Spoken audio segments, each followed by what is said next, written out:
Lo primero, cuando hablabas con el periódico, lo primero que te preguntaban es ¿cómo va vestido Franco? ¿Llevaba boina roja? Sí, entonces que los requetés estaban en alza, los carlistas.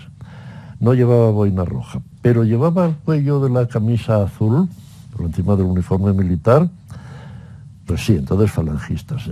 O era, no, el uniforme militar sin ninguna camisa azul ni nada, no, era el uniforme militar, entonces los militares eran, todos los, o iba de civil, iba con su traje y su corbatita, entonces, bueno, había una cosa democrática, ¿no? Toda esta estupidez era así. Sepas que don Álvaro Teclen tuvo una polémica con la propia señora Aguirre porque escribió un artículo hablando de una cosa de la que ya hablaremos un día, que es el caso de las sedaciones de Severo Ochoa, y hablando de ese caso, dijo la cristianofascista presidenta de la Comunidad de Madrid, doña Esperanza Aguirre. El columnista del País, don Eduardo Haro Teclen, arremetió contra la presidenta madrileña durante la investigación, definiéndola como una fascista. El tema del hospital de Leganés, puesto en entredicho por la cristianofascista, por continuar la frase, presidente de la Comunidad de Madrid, con la suspensión de un médico, no ha tenido repercusiones públicas. Aquí es más frecuente manifestarse contra una lapidación en Nigeria que por una injusticia en Madrid. Para difamar o para calumniar, sino para insultar. Exacto, por lo hizo, sí. Por cierto, ayer doña, ¿cómo se llama esta? La fascista del liberalismo, la presidenta de Madrid. ¿Verdad? Ayer bueno, te estás diciendo que no hay que insultar y la llamas fascista, pues no sé. No, es que eso es una... Perdón. Se puede insultar si es a uno de derechas. Esa es una definición de ella que me dio un destacado miembro del Partido Popular. Pero, ¿y bueno, y qué? Bueno. Y entonces Esperanza Aguirre, que no se calla, mandó una carta al País diciendo, perdón, este señor me llama cristiano fascista. Lo de cristiana es un tema personal que no sé por qué lo dice. Y lo de fascista, que me lo diga alguien que ha estado a favor de Franco, que ha escrito a favor de Franco y luego a favor de Stalin, es decir, de los dos totalitarismos, lecciones de señor, ninguna. En el número de ayer del País, su colaborador habitual, Eduardo Haro Teclen, se permite calificarme de cristiano fascista. Lo de cristiano pertenece a la esfera de las creencias más íntimas. Ignoro por qué Haro Teclen se permite utilizarlo. Yo siempre he sido liberal, la ideología que más perturba al totalitarismo. En cambio, este señor fue falangista y estuvo a favor del fascismo y del franquismo, y luego fue defensor del estalinismo y del comunismo. Quizá por eso Haro Teclen se considere un especialista en detectar actitudes fascistas en sus prójimos. Si es así, le reto a que encuentre en mi ya extensa carrera política un solo gesto donde haya incurrido en alguna posición fascista. Que respondió Haro Teclen diciendo, miente la señora, lo que ha dicho la señora Aguirre, miente en todo lo que ha dicho. Y dices, bueno, no del todo, según se mire, o sea, hay un contexto. Sí, fíjate que efectivamente, que en estos casos cuando alguien como Haro Teclen insulta con insultos totalitaristas, es muy sencillo rebatirle tirando de la propia hemeroteca.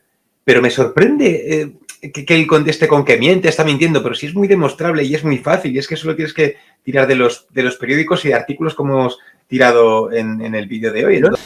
Bueno, de mi vida de rojo o de amotinado o de no sé qué, lo que más les molesta es que haya podido ser como ellos. Es decir, dicen, pues si este era falangista como yo, qué horrible sujeto, ¿no? Porque no pueden encontrar nada más indigno que el haber sido como son ellos. Ya saben ustedes que Rodolfo Martín Villa, como Haro Teclen, es una víctima de las dictaduras. Va a empezar con un homenaje a las víctimas del franquismo. Las primeras van a ser Polanco y Cebrián, las siguientes Haro Teclen y Martín Villa.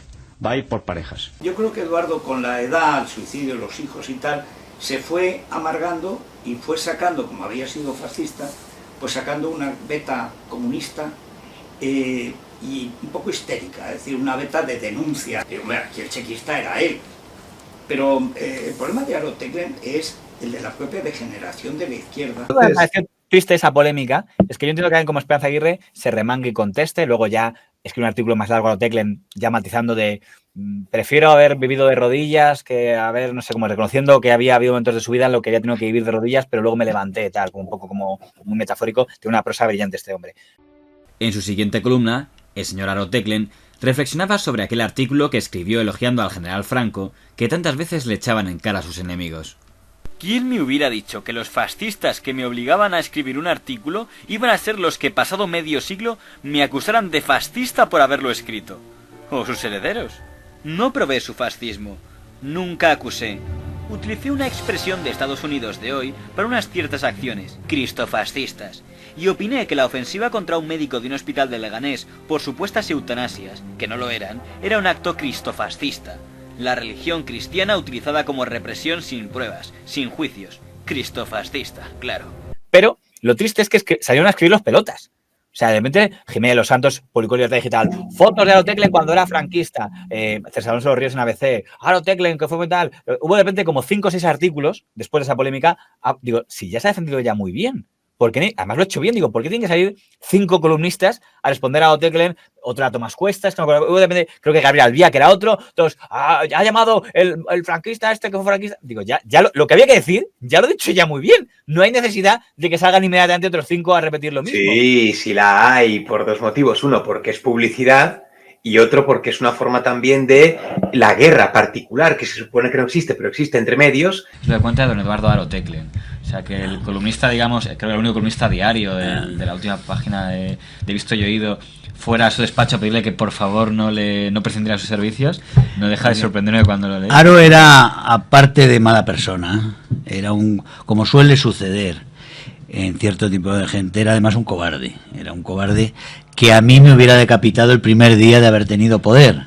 Pero que él pensaba, y eso es lo que me dijo Javier Pradera, riéndose cuando vio que había venido, que Eduardo Aro había venido a mi despacho reptando casi, a decirme, por Dios, Germán, sé que hemos tenido diferencias, pero que yo necesito esto, porque etcétera, etcétera, tengo muchísimos gastos y voy a tener problemas. Y no se me ha pasado por la cabeza prescindir de tu columna, por Dios, estate tranquilo. Claro, cuando salí, Javier Pradera se partía de risa porque dice, claro, pero él estaba convencido de que ibas a hacer con él lo que él hubiera hecho contigo. Y yo aprendí a leer en un periódico que se llamaba España de Tánger, cuyo subdirector, por cierto, era Eduardo Aro Teclen, un periódico de extrema izquierda. No, era un periódico del movimiento. La España de Tánger. Volviste luego a Tánger, no ya a Tetuán, para dirigir el periódico España. Tánger, llegas a decir, era la única zona libre de Europa, o por lo menos la más libre. Sí, había quizá alguna otra, había por ejemplo Beirut. Bueno, ya no es Europa, si hablas de Europa, tampoco Tánger es Europa. Pero... La España de Tánger, que era un semanal tipo Sábana. No, Eduardo Aro era muy buen escritor, no tan buen periodista como escritor, pero también sabía hacer un periódico, lo hizo en el España de Tánger y lo hizo como jefe de redacción de informaciones. Quizá ese tipo de sociedades eran las más libres y también posiblemente a costa de, ¿cómo les llamamos? Indígenas, nativos, ¿cómo quieres que les llamemos? Es decir, llegábamos, los llamados europeos, y teníamos una libertad absoluta que ellos no tenían. De acrecentarla o de ganar una batallita más. Es una batallita más. Entonces decir, oye, que un columnista estrella de un periódico rival de la oposición nuestra política le podemos meter un puyazo, vamos a metérselo. Todo lo que pueda debilitarle, vamos a hacerlo. Está inventado. Un periódico de esta mañana hace cuentas de la extrema derecha europea y piensa que la española, que está muy dividida y sin dirigente carismático, siempre he tenido la tesis de que el fascismo de porra, aceite de ricino y corte de pelo, a veces pistola, está latente y que sus grandes patronos no lo sacan hasta que no les es necesario. El lenguaje, el estilo, la agresión moral, la amenaza propias de la extrema derecha están representadas legalmente por el Partido Popular. No les hace falta más por ahora.